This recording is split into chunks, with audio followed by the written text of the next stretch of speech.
వంశీని అరెస్ట్ చేసిన తీరు, వంశీ మీద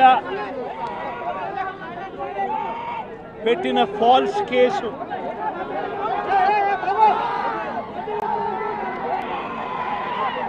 నిజంగా రాష్ట్రంలో దిగజారిపోయిన లా అండ్ ఆర్డర్ను వంశీ అరెస్టు అద్దం పడుతుంది. ఎందుకనంటే వంశీని అరెస్ట్ చేసిన తీరు ఒకసారి గమనించినట్టయితే అతి దారుణమైన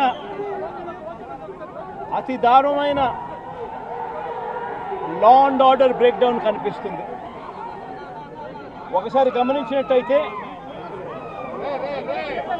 ఈ కేసులో గన్నవరం పార్టీ కార్యాలయంపై దాడి జరిగింది అని చెప్పి ఫిర్యాదు చేసిన సత్యవర్ధన్ అనే ఈ వ్యక్తి, గన్నవరం తెలుగుదేశం పార్టీ ఆఫీసులో కంప్యూటర్ ఆపరేటర్గా పనిచేస్తూ ఉన్న సత్యవర్ధన్ అనే ఈ వ్యక్తి, ఫిర్యాదు చేసిన ఇదే వ్యక్తి సాక్షాత్తు తానే జడ్జి గారి సమక్షంలో జడ్జి గారిచ్చిన సమన్లకు పోలీసుల ఆధ్వర్యంలో ఆ సమన్ను అందుకొని జడ్జి గారి దగ్గరికి వచ్చి జడ్జి గారితో తానిచ్చిన వాంగ్మూలాన్ని ఒకసారి గమనిస్తే ఆ వాంగ్మూలంలో ఆయన చెప్పిన మాటలు ఏమిటి, చివరికి ఈరోజు వంశీ మీద పెట్టిన ఫాల్స్ కేసు ఏమిటి, ఇదే సత్యకుమార్ అనే వ్యక్తి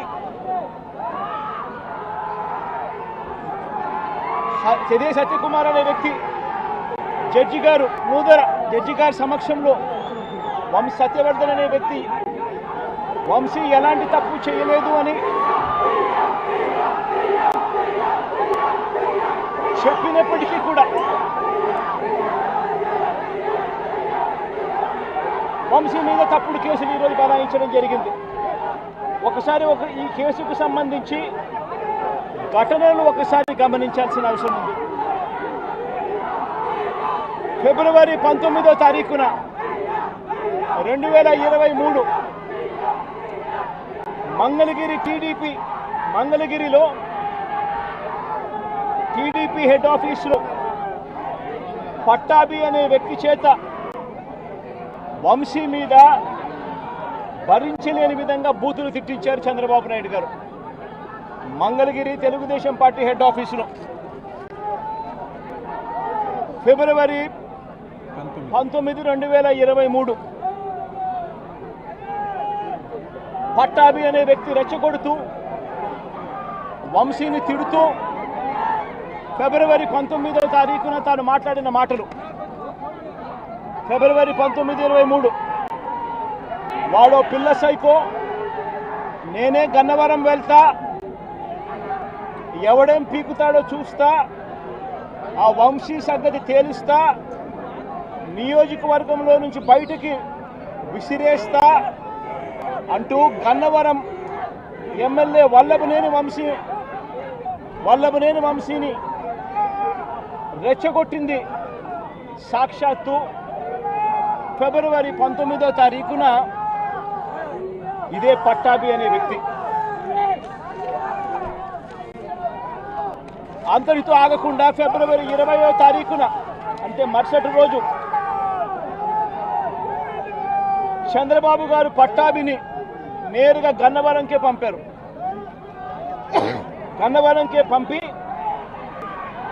గన్నవరంలో ఆయన అక్కడికి వెళ్ళి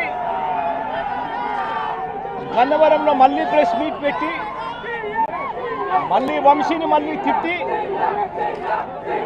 అదే గన్నవరంలో చుట్టుపక్కల ప్రాంతాల నుంచి తాను పోగేసిన మనుషులను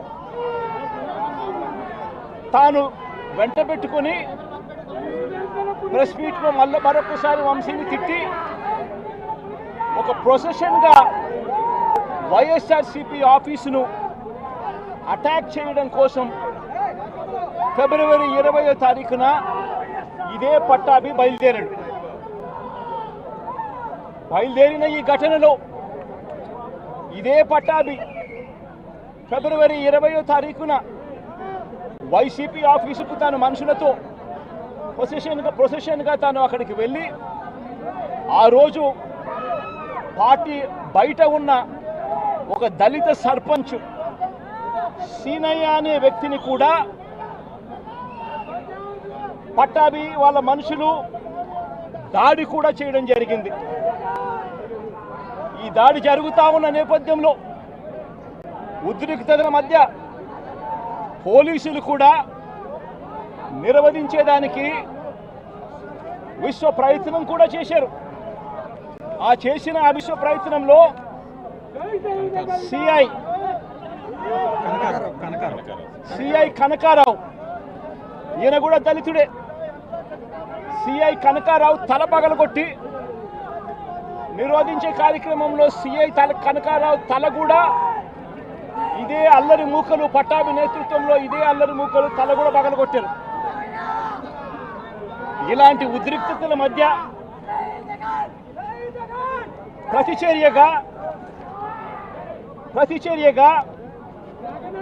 తెలుగుదేశం పార్టీ వాళ్ళు ఇటువైపున రావడం, ప్రతిచర్యగా వైసీపీ వాళ్ళు కూడా అటువైపున వెళ్లే కార్యక్రమం జరగడం, ఈ ఘటన జరిగింది. రెండు వైపులా ఆ రోజు పోలీసులు కేసు పెట్టారు. వైసీపీ ప్రభుత్వం అధికారంలో ఉంది, అయినా కూడా వన్ సైడెడ్గా కేసులు వాళ్ళ మీద పెట్టలేదు.